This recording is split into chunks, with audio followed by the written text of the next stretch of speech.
Masih unmute, Dok. Ya. Oke. Sudah? Ya, Suara sudah. tampilan PowerPoint sudah terlihat. Iya, sudah tampak. Kita mulai lanjut. Tadi PKP 1, 2, 3 maraton. Ini nanti PKP 4 tentang pengkajian. Jadi ini lanjutan dari yang tadi. Ini masih draft, saya kembali lagi, saya ulang-ulang agar tidak disalahartikan oleh teman-teman semuanya. Jadi nanti bisa berubah atau tetap. Kemudian di instrumen akreditasi yang lama, pengkajian ini masuk di bab 2 standar 2. Ini guys, standar 2. Ada 3 elemen penilaian nanti yang harus panjenengan semua lengkapi. Ini kegiatan saya. Ini nanti YouTube saya, bisa ikuti. Nah, ini PKP 4, pengkajian ada 3 elemen penilaian, ada 15 PKP ya, nanti ya. Standarnya adalah pada proses pengkajian dilakukan secara komprehensif, mencakup berbagai kebutuhan dan harapan pasien dan keluarga. Jadi kata kuncinya adalah pengkajian ini dilakukan secara komprehensif. Komprehensif ini berarti multi pelayanan, baik dari pemeriksaan, kemudian laboratorium, penunjang lain, sesuai dengan kebutuhan dan harapan pasien. Kebutuhan pasien ini meliputi 1, untuk penegakan diagnosa, kedua, pembiayaan, mungkin kalau ini pribadi berarti kemampuan finansial pasien, kalau ini BPJS apakah di-cover dengan BPJS atau tidak, dan tentu saja harapan pasien. Pasien datang ke klinik kita itu harapannya, klinik bisa membantu terhadap masalah-masalah kesehatan pasien. Kalau pasien sudah datang ke klinik panjenengan, artinya pasien sudah percaya terhadap apa yang dilakukan klinik tersebut, baik SDM, fasilitas, itu pasien sudah percaya. Nah, kepercayaan ini harus kita sambut baik dengan pelayanan yang baik juga. Pelayanan yang baik itu adalah pelayanan yang terstandar. Nah, bagi klinik yang besar, yang punya alat-alat penunjang yang lengkap, ini menjadi daya tarik tersendiri buat pasien. Tapi juga menjadi semacam klinik bisa tergelincir.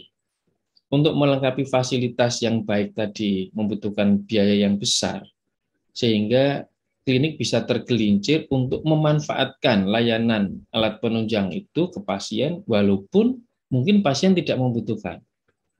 Nah, inilah di proses pengkajian ini standarnya adalah dilakukan secara komprehensif dengan fasilitas yang ada, sesuai dengan kebutuhan pasien dan harapan pasien. Harapan pasien ini jangan pemeriksaan yang tidak perlu ya jangan dilakukan, biaya yang terlalu mahal ya jangan dilakukan. Ini standar di instrumen ini.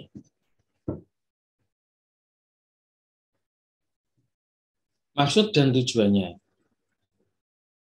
Proses kajian pasien ini untuk menentukan efektivitas asuhan yang akan dilakukan. Tadi sudah sampaikan bahwa setiap pemeriksaan pasien untuk memudahkan penegakan diagnosa, seorang dokter harus bisa memanfaatkan fasilitas, alat, dan teknologi yang sudah ada di klinik. Kalau ada alat yang bisa memudahkan penegakan diagnosa, maka dokter tersebut pasti akan segera melakukan diagnosa dengan pemeriksaan alat tersebut. Tapi dokter tersebut juga harus berpikir agak ke samping. Yang pertama, apakah pasien tersebut memang membutuhkan pemeriksaan itu? Yang kedua, apakah pasien tersebut mampu atau membebani malah nanti di pembiayaan pemeriksaan tersebut. Maka efektivitas asuhan ini juga berlaku bagi klinik dan juga berlaku bagi pasien. Karena kadang malah kebalik. Pasien itu datang itu sudah minta pemeriksaan, minta di USG ke dokter. Padahal itu sesuatu yang tidak diperlukan. Jadi tidak saja klinik saja yang bermain curang, tapi seorang pasien pun bisa saja bermain curang. Jadi kalau memang itu seorang pasien dengan peserta BPJS karena merasa sudah iuran tiap bulan, terus ingin memanfaatkan fasilitas yang ada, semua yang ada di klinik tersebut, pasien ingin diperiksa. Nah, ini juga perlu mendapat teguran. Nah, salah satu adalah nanti di proses kajian pasien ini, untuk menentukan efektivitas asuhan harus ditetapkan sebuah pedoman atau panduan atau SOP. Nah, teman-teman semuanya, kalau di klinik, karena petugasnya itu sedikit, ya rata-rata klinik itu kan kecil, petugasnya sedikit, maka kita dalam pelengkapan dokumen ini bermain di panduan agar tidak sedikit-sedikit bikin SOP, sedikit-sedikit bikin SOP. Karena kalau panduan itu sudah melingkupi pelayanan. Tapi kalau SOP itu kegiatan sehari-hari yang dilakukan oleh petugas. Nanti teman-teman akan ada sesi ya, bagaimana cara membuat dokumen. Membuat SK, membuat panduan, pedoman, SOP, kerangka acuan, nanti akan kita sampaikan ke teman-teman semuanya, agar teman-teman nanti bisa membuat dokumen secara efektif juga. Apakah ini bikin SOP atau panduan atau SK. Nah, ini nanti teman-teman di sesi ini harus membuat panduan agar proses kajian pasien ini menjadi efektif.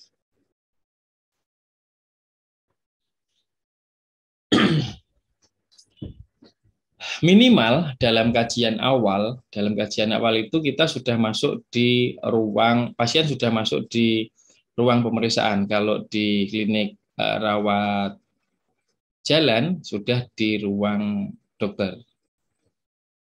Yang pertama adalah status fisik. Status fisik ini dari tinggi badan, berat badan, kemudian vital sign ya, ada pemeriksaan tensi, suhu tubuh, ini masuk di sini, kajian awal. Dituangkan di dalam rekam medis. Jadi kalau pasien baru dapat rekam medis baru, maka status fisik ini lengkap.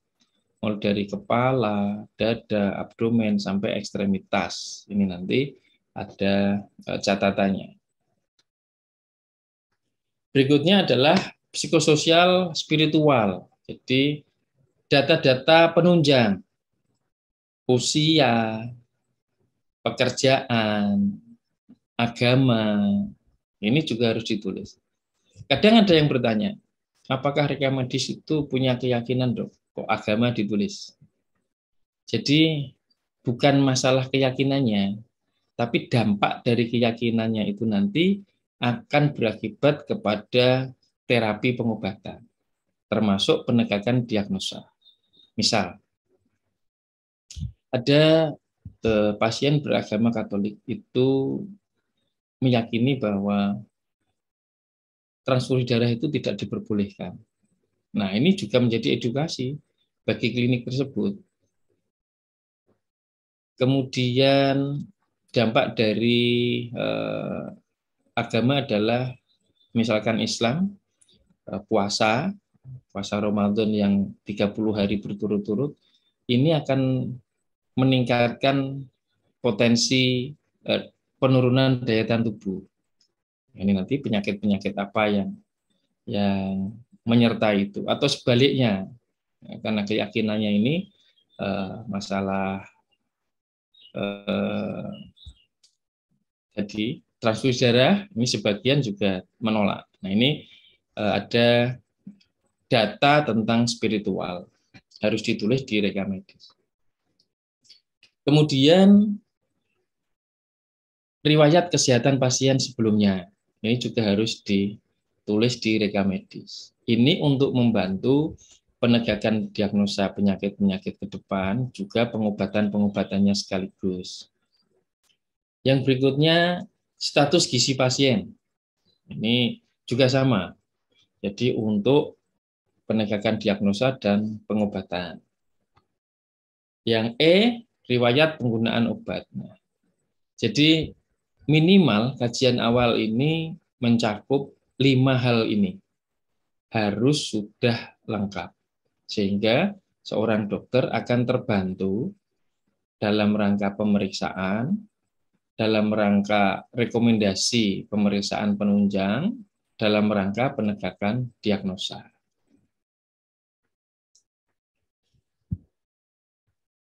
Kajian ulang berisikan perkembangan pasien yang dievaluasi secara berkala dengan menggunakan form catatan perkembangan pasien terintegrasi.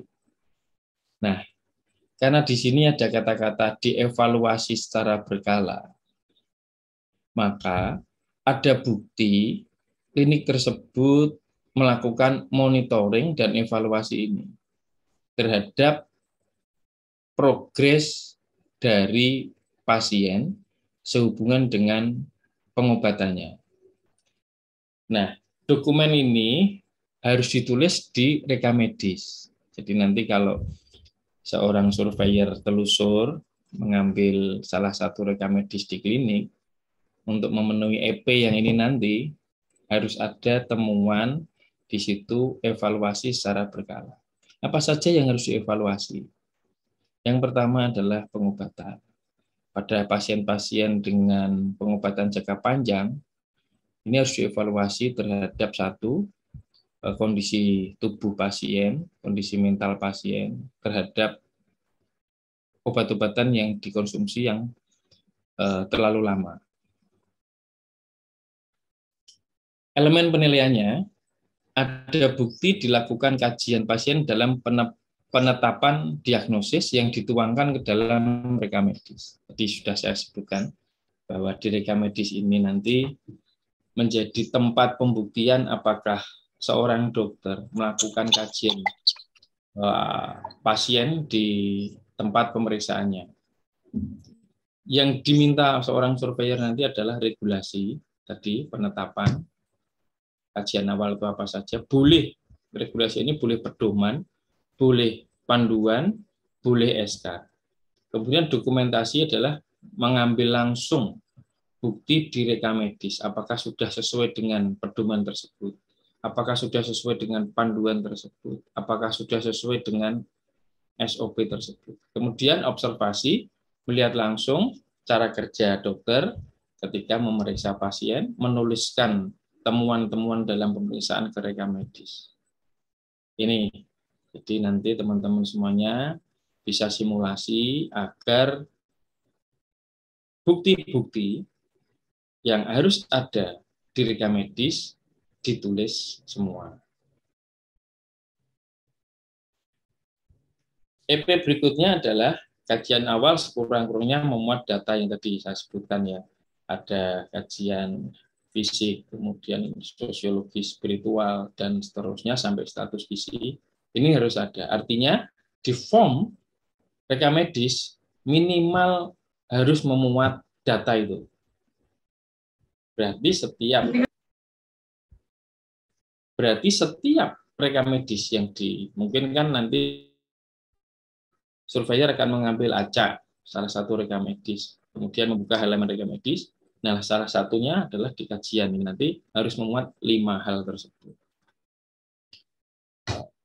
Yang berikutnya adalah kajian ulang dibuat dalam bentuk CPPT dan terdokumentasi di rekam medis. Sama, ini lanjutan dari EP yang 2. Kalau EP 2 ada, otomatis EP 3 juga ada. Kalau EP 2 tidak ada, EP 3 juga tidak ada. Ini kesinambungan. Tapi bisa jadi EP 2 ada, EP 3 tidak dilanjutkan. Karena tidak terdokumentasi dengan baik. Ini menjadi kendala kita semua. Pelayanan dokter di FKTP di klinik, dokter praktek mandiri maupun di puskesmas hampir catatan di rekam medis itu satu, tidak lengkap. Yang kedua, kalau ada tulisan, tidak terbaca. Nah, hal inilah yang kita nanti tahun depan dipaksa untuk membuat e-rekam medik. Agar satu, lengkap, karena kalau tidak menulis di item di bawahnya, item berikutnya tidak bisa diklik. Juga memutus kesulitan-kesulitan tulisan dokter yang tidak terbaca. Itu hikmah dari e-rekam medik nanti ke depan. Demikian yang bisa sampaikan Dr. Nugroho untuk sesi ini. Saya kembalikan ke Dr. Nugroho. Baik.